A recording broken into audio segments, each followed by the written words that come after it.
السلام علیکم دوستانو، نن به زه تاسو جنرال عبدالرازق در وپېژنم. د ده په اړه لنډ معلومات ویډیو تر اخره راسره وګورئ. که په دې چینل کې نوي یاست د چینل هم درسره سبسکرایب کړئ. جنرال عبدالرازق 29 کلن دی. په 1458 کال کې د کندهار په ډنډ ولسوالۍ کې زیږېدلی دی. نوموړی یسکزی پښتون او پلار یې د کمونیستي حکومتونو پر مهال د مجاهدینو ترڅنګ له هغه حکومت سره جنګېده. ویل کېږي چې په 1994 کال کې طالبانو د جنرال رازق پلار او اکا وژلي وه. تر څه مودې پورې نوموړی خپله هم له هغوی سره بندي و چې وروسته وتښتېدی. له هغه وروسته نوموړی د طالبانو له مخالفانو سره یوځای سو. تر څه مودې پورې له هغوی سره جګړه وکړه.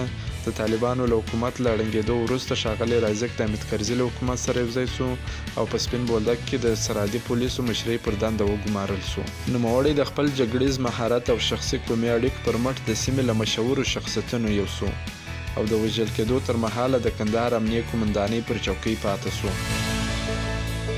وروسته کندهار ښار ته وغوښتل سو او په 2008 کال کې لومړی ځل د بهرنیو ځواکونو له ملاتړ پرته د کندهار په مالجار کې د افغان ځواکونو خپلواک عملیات پیل کړل. په 2011 کال کې د کندهار د پخواني امنیه قومندان خان محمد مجاهد له وژل کېدو وروسته جنرال رازق د هغه ځایناستي په توګه وګمارل سو.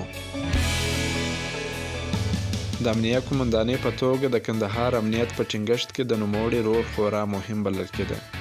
جنرال رازق د طالبانو سخت مخالف بلل کېده او د دې ترڅنګ د پاکستان پر ضد توندو نیوکو او څرګندونو له کبله هم مشهور و. پر نوموړي تورونه و چې شخصي زندانونه لري، پر تښتولو، ځورونو او بشري ضد جرمونو هم تورن و، خو هغه تل دغه تورونه ردول.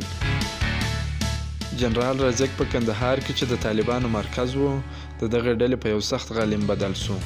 په وروستیو کې له افغان ولسمشرۍ ماڼۍ سره هم اړیکې کله سړې او کله تودې وې.